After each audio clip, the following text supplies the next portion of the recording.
नमस्कार दोस्तों, good morning, आदाब। अन्ना आंदोलन के दौरान या अन्ना आंदोलन से कुछ हुआ हो हासिल या ना हुआ हो, एक राजनीतिक पार्टी ने जन्म लिया जिसका नाम है आम आदमी पार्टी। अन्ना आंदोलन के दौर में मैं इस कोर अन्ना ग्रुप के साथ जुड़ा था, जिनमें अरविंद केजरीवाल, संजय सिंह, मनीष सिसोदिया, कुमार विश्वास आदि शामिल थे। पार्टी बनी तब भी मेरा इनके साथ जुड़ाव रहा, विशेषकर दो लोगों के साथ, एक डॉक्टर कुमार विश्वास और दूसरे संजय सिंह।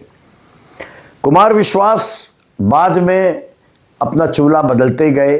अब वो क्या कहते हैं और पहले क्या कहते थे, दोनों में कुछ तालमेल नहीं होता। अगर आप उनकी पुरानी रील्स देखें तो वो नेहरू जी का गुणगान करते नज़र आते हैं और प्रधानमंत्री मोदी के खिलाफ वो बहुत कुछ बोल चुके हैं और इन दिनों वो पूरी तरह भगवामय हो गए। अरविंद केजरीवाल पहले बात करते थे आम आदमी की। मुझे याद है जब वो पहली बार मुख्यमंत्री बने थे, उस समय ये तय किया जा रहा था कि अरविंद किस गाड़ी से जाएंगे। कुमार विश्वास चाहते थे अरविंद उनके साथ उनकी बड़ी गाड़ी में चले, लेकिन केजरीवाल ने मना कर दिया था। मैं वहाँ बैठा था और उन्होंने कहा था वो अपनी वैगन आर से जाएंगे। आपको याद होगा जब वो शपथ ग्रहण के लिए गए थे तो अपनी वैगन आर में ही गए थे। वो भी बदल गए। कई करोड़ का, 60 या 65 करोड़ का उन्होंने मुख्यमंत्री का आवास बना डाला, जेड प्लस श्रेणी में घूमने लगे। संजय सिंह लेकिन नहीं बदले, अकेले आदमी। मैं अक्सर संजय सिंह को, उनसे आज भी मेरा दोस्ताना है, बहुत गहरा दोस्ताना है। मैं हमेशा संजय सिंह को कहता हूं कि तुम मजबूत हड्डी के हो, और ये ऐसा इसलिए कहता हूं क्योंकि मैंने कभी उनके लिए लिखा था एक एडिटोरियल में कि मजबूत हड्डी के संजय, और प्रसंग था या मुझे याद आई थी राम मनोहर लोहिया जी की, जो कहा करते थे कि राजनीति कमज़ोर हड्डी वाले लोगों को नहीं करनी चाहिए। संजय हमेशा जो कहते हैं उस पर टिके रहते हैं। जब अरविंद केजरीवाल और आम आदमी पार्टी के अन्य नेताओं ने पंजाब में कांग्रेस के नेता मजीठिया पर ड्रग रैकेट से जुड़े होने का आरोप लगाया था और उन पर मुकदमा दर्ज हुआ था, तो अरविंद केजरीवाल, मनीष सिसोदिया तथा अन्य लोग बैकफुट में आ गए और उन्होंने माफ़ी मांग ली थी। मानहानि का मुकदमा दर्ज हुआ था, लेकिन संजय ने माफ़ी मांगने से इनकार कर दिया था। इत्तेफाकन जिस दिन ये बातचीत हो रही थी उस दिन भी मैं संजय सिंह के साथ था और मैंने देखा कि सही में वो मजबूत हड्डी के हैं। लेकिन आज जब संजय सिंह उत्तर प्रदेश में पदयात्रा कर रहे हैं, योगी राज के खिलाफ उन्होंने झंडा उठाया हुआ है, मुझे अचानक ऐसा महसूस होने लगा क्या वाकई संजय सिंह अभी भी उतनी ही मजबूत हड्डी के हैं। हालांकि मैं बहुत ईमानदारी से कहना चाहूँगा कि आज की राजनीति में बहुत कम लोग ऐसे रह गए हैं जो पूरी शिद्दत के साथ विरोध कर रहे हैं वर्तमान सरकार का, मोदी जी की सरकार का। आप उनमें पाएंगे, जब भी आप राज्यसभा को देखेंगे, जब भी लोकसभा और राज्यसभा का सत्र होता है, संजय सिंह पूरी ताकत के साथ विद्रोह करते हैं। वंदे मातरम की बहस का वीडियो देखिए, किस शिद्दत के और पैशन के साथ संजय सिंह भारतीय जनता पार्टी का, राष्ट्रीय स्वयं सेवक संघ का राज्यसभा में विरोध कर रहे हैं। क्या भगवान श्री राम ने आपको कहा है कि आप नाकारे और निकम्मे हो जाइए और जनता को अंधेरे में रखिए, बिजली ना दीजिए? ये क्या भगवान श्री राम ने आपको कहा है? इस तरीके के स्वीपिंग स्टेटमेंट्स न दें और इस हाउस के माध्यम से देश को गुमराह न करें। वंदे मातरम आम आदमी पार्टी की रैलियों में, आम आदमी पार्टी की सभाओं में जब भारत माता की जय और वंदे मातरम जोर जोर से लगाए जाते हैं। किसी दिन लगाने का मन हो तो आ जाना हमारी पार्टी के कार्यक्रम में, आपसे ज्यादा तेजी के साथ वहां पर वंदे मातरम लगाएंगे। सदन में भी लगाना चाहते हो, मातरम लगा रहे थे। शहीद सुखदेव वंदे मातरम लगा रहे थे, शहीद राजगुरु वंदे मातरम का नारा लगा रहे थे, शहीद खुदीराम बोस वंदे मातरम का नारा लगा रहे थे। उस वक्त आप क्या कर रहे थे? क्या कर रहे थे आप? वंदे मातरम का नारा लगाकर लोग जेल गए, लाठियां पड़ी उनको। मैं आपके माध्यम से इस सरकार से पूछना चाहता हूं, आरएसएस के 4 लोगों का नाम बताओ जो वंदे मातरम नारा लगा के जेल गए। उनका नाम बताओ आप, 4 लोगों का नाम बताओ आप। जब इन्फोर्समेंट डायरेक्टरेट आम आदमी पार्टी के नेताओं को, दिल्ली के तत्कालीन मुख्यमंत्री को शराब घोटाले में घेरने का प्रयास कर रही थी, उन दिनों संजय सिंह ने अपने घर के बाहर एक बोर्ड लगाया था, ईडी आपका स्वागत है। ऐसा करने का दम चाहिए होता है जो दम संजय सिंह में मौजूद है। लेकिन अभी मुझे जिस विषय पर मैं चर्चा करने जा रहा हूं, यकायक आपको संबोधित करते करते ये ख्याल आया कि संजय सिंह इन मुद्दों पर क्यों नहीं बोल रहे हैं। जो विचलन आम आदमी पार्टी के भीतर आया है, उसके नेतृत्व पर आया है, उस पर संजय क्यों खामोश रहते हैं। तो पदयात्रा में चल रहे मेरे इस मित्र तक ये वीडियो पहुंचे और वो इस पर चिंतन करे, इस अपेक्षा के साथ आज पंजाब की बात। पंजाब में दोस्तों इन दिनों राजनीति की सतह पर जो शोर सुनाई दे रहा है वो किसी चुनावी भाषण या किसी घोटाले की बात नहीं है, बल्कि लोकतंत्र की उस मूल प्रश्न की प्रतिध्वनि है जो हर दौर में सत्ता को चुनौती देता रहा है कि क्या सरकारें आलोचना सहन कर सकती हैं, और यदि नहीं तो क्या वे प्रेस की आवाज़ दबाने की ओर बढ़ जाती हैं। ये इसलिए कह रहा हूं क्योंकि पंजाब केसरी समूह जो वहाँ का एक बड़ा अखबार है, देश का एक बड़ा अखबार है, उनके यहाँ पुलिस कार्रवाई की गई, पंजाब पुलिस की कार्रवाई, जिसे विपक्ष और मीडिया के एक बड़े हिस्से ने प्रेस पर हमला कहकर प्रचारित किया है। पंजाब सरकार, जैसे कि हर सरकार कहती है, आरोपों को सिरे से खारिज कर रही है और कह रही है जो कार्रवाई हुई वो नियमों के उल्लंघन और कानूनी प्रक्रिया के तहत हुई है। गौर कीजिएगा, नियमों का उल्लंघन किया पंजाब केसरी ने और पंजाब की सरकार ने कानून के तहत कार्रवाई की। हर सरकार यही कहती है। पंजाब सरकार का कहना है इसे प्रेस स्वतंत्रता से जोड़ना भ्रामक है और राजनीतिक एजेंडे से प्रेरित है।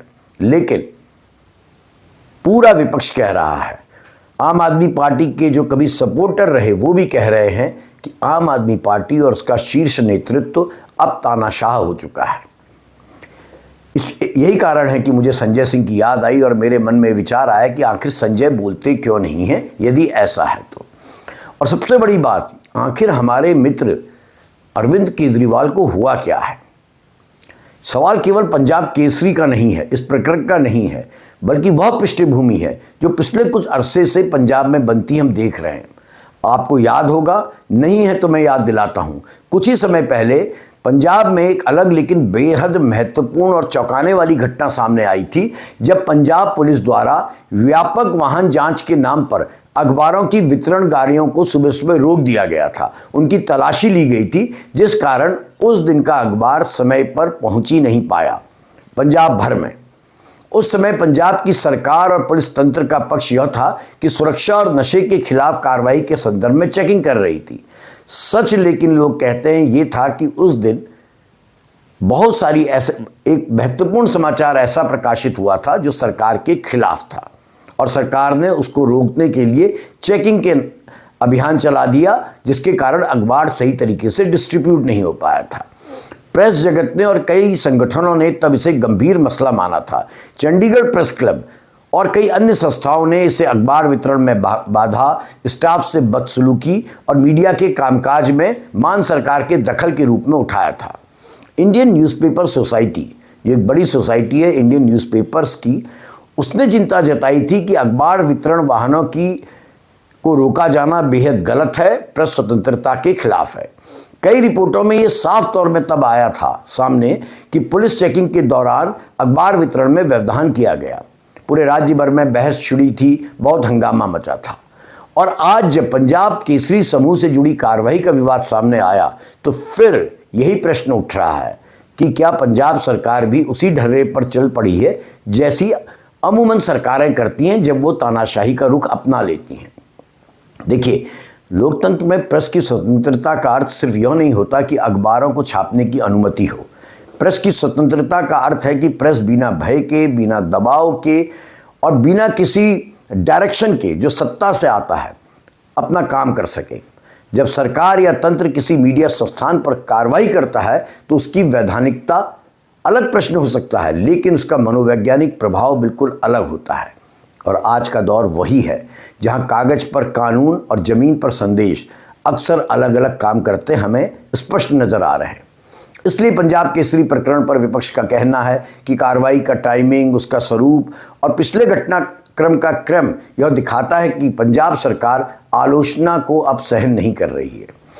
विपक्षी दल पंजाब में इसे इमरजेंसी की मानसिकता कहकर, प्रेस को सबक सिखाने की मानसिकता कहकर पुकार रहे हैं। सरकार कह रही है कि मीडिया को ढाल बनाकर नियम उल्लंघन से बचने की कोशिश नहीं होनी चाहिए। बिल्कुल सही कह रही है। अगर किसी मीडिया समूह ने गलत किया है तो उस पर कार्रवाई होनी ही चाहिए। लेकिन प्रश्न यही है कि क्या ऐसा जो कुछ भी किया गया पंजाब केसरी पर, वह सिर्फ इस कारण तो नहीं किया गया कि पंजाब केसरी के स्वर इस समय मान सरकार के खिलाफ है। और यहीं पर प्रश्न आता है या याद आती है किसकी? आपातकाल की। आपको याद है, याद होना चाहिए, इस देश के हर बाशिंदे को याद होना चाहिए भारत का आपातकाल। भारत का लोकतंत्र आपातकाल के उस काले दौर को कभी नहीं भूल सकता, ना उसे भूलना चाहिए, क्योंकि उस समय राज्य सत्ता ने प्रेस को नियंत्रण में लेने के लिए न केवल कानून बल्कि भय का इस्तेमाल किया था। पंडित जवाहरलाल नेहरू, जो देश के सबसे बड़े डेमोक्रेट आज भी माने जाते हैं, उनकी बेटी तत्कालीन प्रधानमंत्री इंदिरा गांधी जी ने पहले आपातकाल लगाया और फिर 1975 से 1977 के बीच पूरी सेंसरशिप लागू कर दी थी। अखबारों को निर्देश दिए जाते थे कि उनको क्या छापना है और क्या नहीं छापना है। इंडियन एक्सप्रेस जैसे कई अखबारों ने कई बार अपने संपादकीय कॉलम को ब्लैक करके छोड़ दिया था। विरोध में अपने कॉलम खाली छोड़ दिए थे ताकि जनता समझ सके कि खबर तो थी लेकिन छापने की अनुमति नहीं मिली।